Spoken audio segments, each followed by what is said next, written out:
ప్రియ దేవుని బిడ్డలారా, బైబిల్ చదవటం వినటం వల్ల మనలో విశ్వాసం పెరుగుతుంది. మన మార్గానికి త్రోవ చూపుతుంది. సమస్త జనులను శిష్యులనుగా చేయుడి మత్తయి 28:19 వచనంలో దేవుని వాక్యం తెలియచేస్తోంది. తెలుగు బైబిల్స్ను ఆర్ఆర్కే మూర్తి గారు రీసెర్చ్ చేసి విశ్లేషణ చేసిన బైబిల్లోని ప్రతి అధ్యాయాలను వచనాలను వరుస క్రమంలో అనగా ఆదికాండం నుండి ప్రకటనా గ్రంథం వరకు ఇవ్వబడుతుంది. ప్రతి ఒక్కరూ ఆధ్యాత్మికంగా విశ్వాసంలో బలపడి మీ జీవితంలో ఎదుర్కొంటున్న సమస్యల నుండి విడుదల పొందండి. ప్రతి ఒక్కరూ మీ దీవెన టీవీని సబ్స్క్రైబ్ చేసి ఈ వాక్యాన్ని లైక్ చేసి మీ మిత్రులకు బంధువులకు షేర్ చేయండి. దేవుని సువార్తను ప్రకటింపబడుటలో మీరు పాలిభాగస్తులు కండి. క్రీస్తునందు మీకందరికీ శుభం. ప్రియ సోదరుడా, సోదరి, పరమగీతం ఒక శ్రేష్టమైన ప్రేమగీతం, ప్రేమ పాట. షూలమ్మితి, కాపరి ఇద్దరి మధ్య జరిగిన సంభాషణలు పాటలుగా రచించాడు సొలొమోను. సొలొమోను కూడా ఈ కథలో ఒక పాత్ర. వెనకటికి ఒక చిత్రకారుడు యేసు ప్రభు యొక్క చిత్రపటం వేస్తున్నాడట. ఒక అమ్మాయి నిశ్శబ్దంగా మెల్లిగా లోపలికి వచ్చి ఆ ప్రక్కనే కొంచెం దూరంలో నిలిచి అతను గీస్తున్న చిత్రపటాన్ని జాగ్రత్తగా గమనిస్తున్నది. చిత్రకారుడు తటాలున పక్కకు చూచాడు. అమ్మాయి, నీవు ఇక్కడే ఉన్నావా?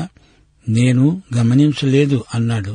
ఆమె అన్నది, మీరు ఎంత అద్భుతంగా ఈ చిత్రాన్ని గీచారో, దీన్ని బట్టి మీరు ఆ యేసు ప్రభువును ఎంత ప్రేమిస్తున్నారో తెలిసిపోతోంది. ఈ మాటకు చిత్రకారుని కండ్లు చెమ్మగిల్లాయి. చూడమ్మా, నేను యేసుని ఎంతగానో ప్రేమిస్తున్నాను అంటున్నావా? ఆయన్ను ప్రేమిస్తున్నాను నిజమే, కాని నేను ఆయనను ఇంకా ఎక్కువ ప్రేమించి ఉంటే ఇంకా బాగా ఈ చిత్రాన్ని వేసి ఉండేవాణ్ణి. దేవుని బిడ్డలారా, వింటున్నారా? యేసును మనం ఎంత ప్రేమించినా ఆయన ప్రేమతో పోల్చి చూచినప్పుడు ఎంతో తక్కువ అనిపిస్తుంది. సరే, మీ బైబిళ్లు తెరవండి. మన పాఠం పరమగీతం 2వ అధ్యాయం 1 నుండి 9వ వచనం వరకు సావధానంగా వినండి. ఆమె అంటోంది, నేను షారోను పొలములో పూచే పుష్పము వంటి దానను, లోయల్లో పుట్టే పద్మము వంటి దాన్ని. అతడన్నాడు, బలురక్కసి చెట్లలో ఒల్లి పద్మము కనపడునట్లు స్త్రీలలో నా ప్రియురాలు కనపడుతున్నది. ఆమె అంటోంది, అడవి వృక్షములలో జల్దరు వృక్షము ఎలా ఉన్నదో పురుషులలో నా ప్రియుడు అలాగే ఉన్నాడు. ఆనందభరితనై నేను అతని నీడలో కూర్చున్నాను. అతని ఫలము నా జిహ్వకు మధురం. అతడు నన్ను విందుశాలకు తీసుకువెళ్ళాడు. నా మీద ప్రేమను ధ్వజముగా ఎత్తాడు. ప్రేమాతిశయము చేత నేను మూర్ఛిల్లుతున్నాను. ద్రాక్ష పండ్ల అడలు పెట్టి నన్ను బలపరచండి. జల్దరు పండ్లు పెట్టి నన్ను ఆదరించండి. అతని ఎడమ చెయ్యి నా తల కింద ఉన్నది, కుడిచేత అతడు నన్ను కౌగిలిస్తున్నాడు. యెరూషలేము కుమార్తెలారా, పొలములోని ఇర్రులను బట్టి లేళ్లను బట్టి మీ చేత ప్రమాణము చేయించుకొని ప్రేమకు ఇష్టమయ్యే వరకు మీరు లేపకుండా కలతపరచకుండా ఉండండి అని మిమ్మల్ని బతిమాలుకుంటున్నాను. ఆలకించండి, నా ప్రియుని స్వరం వినబడుతోంది. ఇడుగో, అతడు వస్తున్నాడు. గంతులు వేస్తూ కొండల మీద ఎగసి దాటుతూ మెట్టల మీద అడుగో ఆయన వస్తున్నాడు. నా ప్రియుడు ఇర్రివలె ఉన్నాడు, లేడి పిల్లవలె ఉన్నాడు. అదిగో, మన గోడకు వెలిగా అతడు నిలుస్తున్నాడు. కిటికీ గుండా చూస్తున్నాడు. కిటికీ కంతగుండా తొంగి చూస్తున్నాడు. ప్రియ సోదరుడా, సోదరి, షూలమ్మితి తన ప్రియుని కోసం ఎంతో ఆత్రతతో ఎదురు చూస్తున్నది. సొలొమోను రాజు గొప్ప ధనుకుడే కావచ్చు, కాని ఆమె తన కాపరిని తప్ప మరొకరిని వల్లదు. ఆమె ఇప్పుడు రాజాంతఃపురంలో ఉన్నది. ఆమె అక్కడి నుంచే మాట్లాడుతున్నది.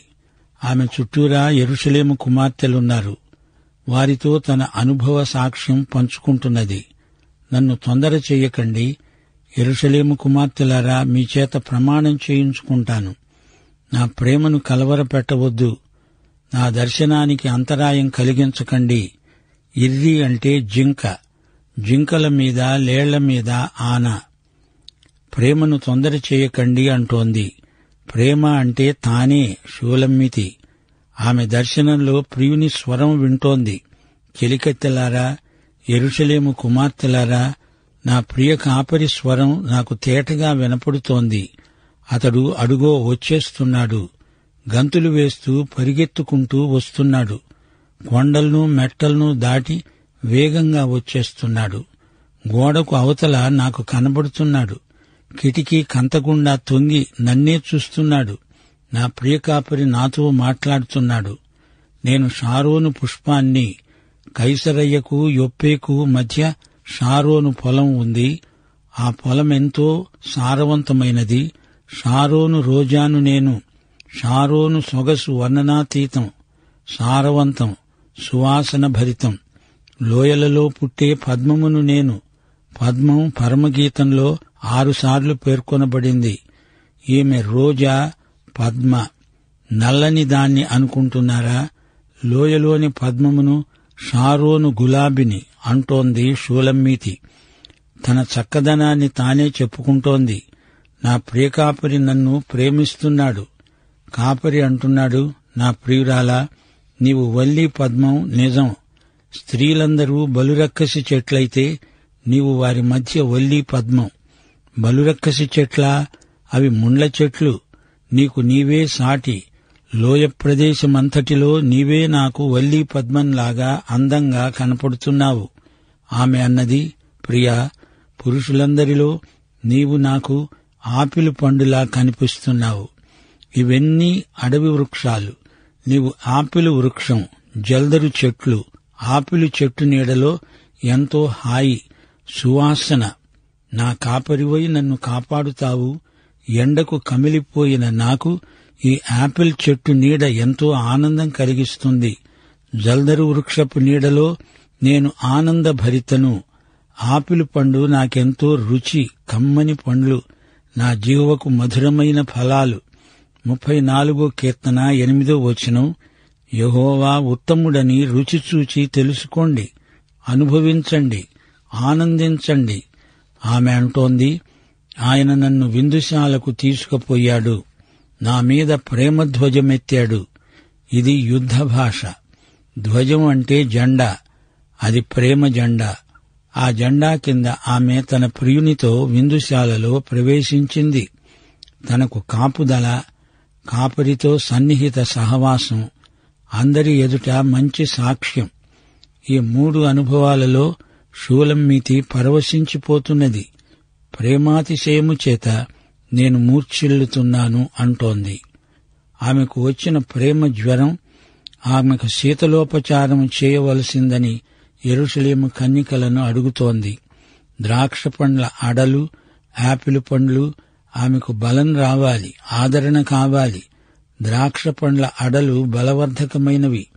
ఇశ్రాయేలీయులకు ద్రాక్ష పండ్ల అడలు అంటే ఎంతో ఇష్టం. యాపిల్ పండ్లు సరే.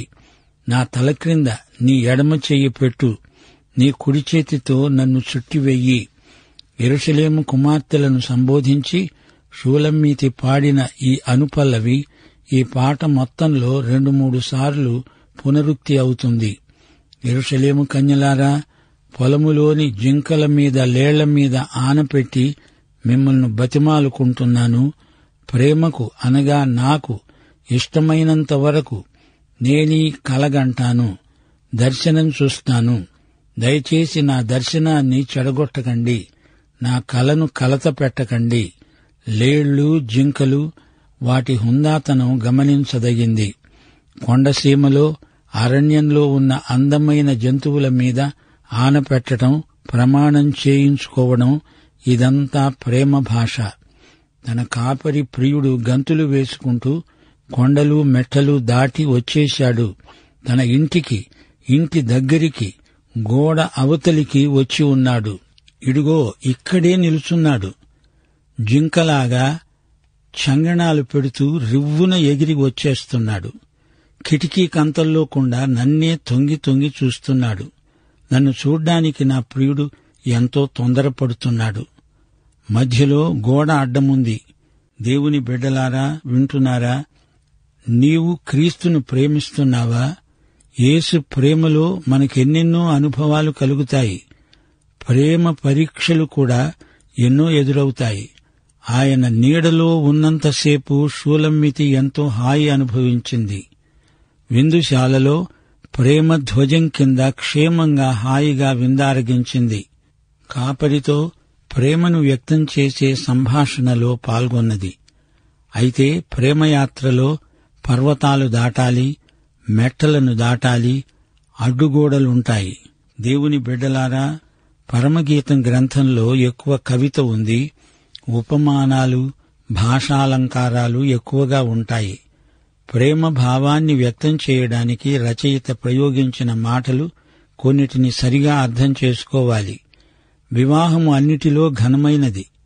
వైవాహిక ప్రేమ దేవుడు ఆమోదించినది, ఆశీర్వదించినది. సాధారణంగా పెండ్లి సందర్భంలో ఈ పాట పాడుకోవడం పూర్వకాలంలో పరిపాటి. కొన్ని పోలికలు ఉద్రేకభరితమైన భావాలను వెలిబుచ్చుతాయి. ఈ గ్రంథమంతటిలో వాక్చిత్రాలు ఒక క్రమంలో ఉండవు. వారికి మనసులో మెదిలే ఆలోచనలు యథాతథంగా రాయబడినవి. దేవుని ప్రేమ ఎంత గంభీరమో, యెహోవా ఇశ్రాయేలును ఎంత ప్రేమించాడో ఈ గ్రంథంలో చూడడానికి మనం ప్రయత్నం చెయ్యాలి. భార్యాభర్తలు తమ ప్రేమను ఒకరికొకరు వ్యక్తం చేయడం, ప్రేమ, ప్రణయం, అనురాగం ఎంత ప్రగాఢమైనవో మనకు చూపడం ఈ గ్రంథం యొక్క ముఖ్యోద్దేశ్యం. పుష్పం, పద్మం, యాపిల్ ఫలాలు, విందుశాల, ప్రేమధ్వజం, ద్రాక్ష పండ్ల అడలు, జింకలు, లేళ్లు, కొండలు, మెట్టలు మొదలైన వాక్చిత్రాలు ప్రకృతిని, సృష్టి సౌందర్యాన్ని కన్నులకు కట్టినట్లు చూపుతాయి.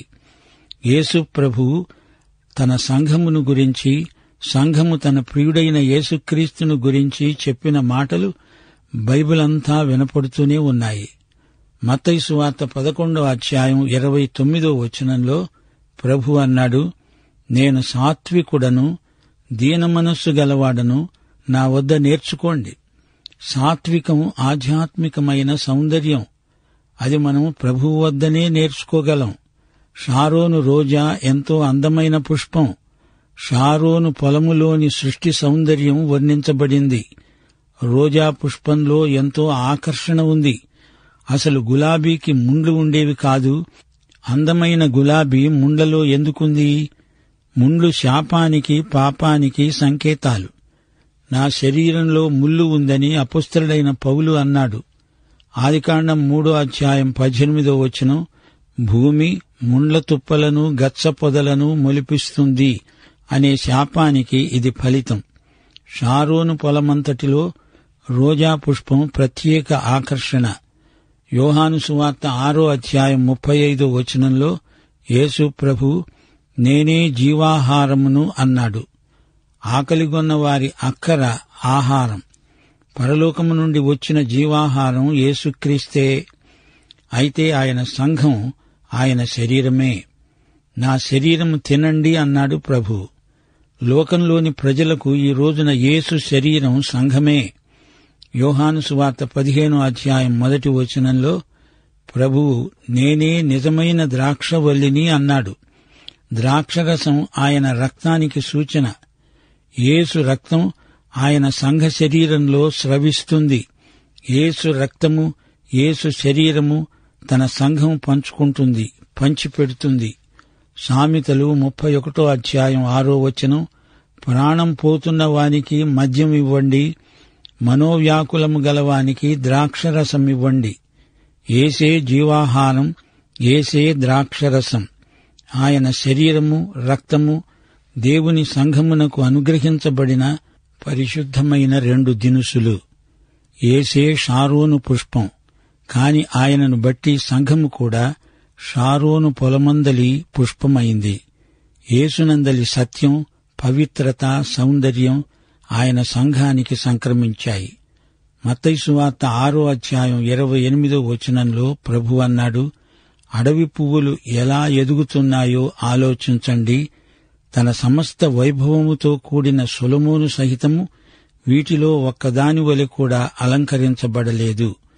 సొలొమోనే పరమగీత గ్రంథ రచయిత.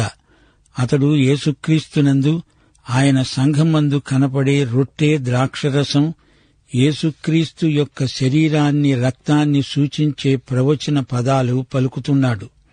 షారోను రోజా అనే ఉపమాన పదం సంఘము కాదు, సంఘ శిరస్సైన యేసును మహిమపరుస్తుంది. హెబ్రీ పత్రిక 3వ అధ్యాయం 1వ వచనం, పరలోక సంబంధమైన పిలుపులో పాలు పొందిన పరిశుద్ధ సహోదరులారా, మనము ఒప్పుకొనిన దానికి అపొస్తలుడు ప్రధాన యాజకుడు అయిన యేసు మీద లక్ష్యముంచండి. లోయలోని ఒల్లీ పద్మం. ఈ లోయ ఏమిటనుకున్నారు? ఎస్ట్రలోను అనబడే లోయ. లోయలో రకరకాల పువ్వులుంటాయి. యొప్పేకు దక్షిణ తీరంలో ఎన్నో లోయలున్నాయి. లోయలలో ఎక్కడ చూచినా పువ్వులే. గలిలీ సముద్రం చుట్టూ యోర్దాను లోయ ఉంది. వల్లీ పద్మము లోయకు అందాన్ని సంతరించి పెడుతుంది. యెరూషలేము కన్యకల మధ్య సంఘవధువు సౌందర్యంతో ఆకర్షణీయంగా కనిపిస్తోంది. యేసు అందమే సంఘమందు ప్రతిఫలిస్తుంది.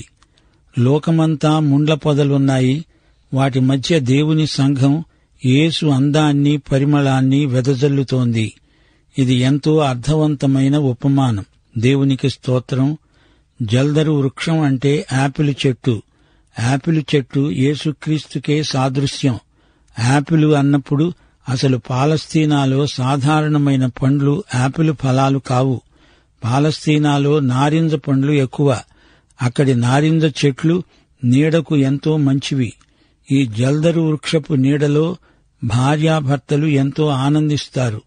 షారోనులోని నారింజ పండ్లు చూడటానికి ఆపిల్ పండ్లలాగే ఉంటాయి. యెషయా గ్రంథం 32వ అధ్యాయం 2వ వచనం, అలసట పుట్టించే దేశంలో గొప్ప బండ నీడ. షూలమ్మితి ఆ బండ నీడలో తన ప్రియుని నీడలో విశ్రమిస్తుంది, ఆనందిస్తుంది. విందుశాల దృశ్యం ఎంతో మనోహరం. అడవి చెట్లలో జల్దరు వృక్షం ఎంత హాయిగొలుపుతుందో, షూలమ్మితికి అదే విందుశాల. సంఘ వధువును యేసుక్రీస్తు తన విందుశాలకు తీసుకుపోవడం ఎంతో మనోజ్ఞమైన దృశ్యం. పరమగీతం 1వ అధ్యాయం 4వ వచనంలో షూలమ్మితి అన్నది, నన్నాయన ఆకర్షించుకున్నాడు. రాజు తన అంతఃపురములోనికి నన్ను చేర్చుకున్నాడు. నా మీద ఆయన ప్రేమధ్వజం ఎత్తబడి ఉంది. రోమా ప్రభుత్వం యుద్ధం ప్రకటించినప్పుడు ధ్వజమెత్తుతారు. అది విజయానికి సూచన. యుద్ధంలో మనకు పైగా ఉంది యేసు ప్రేమ పతాకం. ధ్వజం కాపుదలకు గుర్తు. యేసు ప్రభువు సేవారంభంలో పరలోకము నుండి తండ్రి అన్నాడు, ఇడుగో నా ప్రియకుమారుడు, ఈయన యందు నేను ఆనందిస్తున్నాను.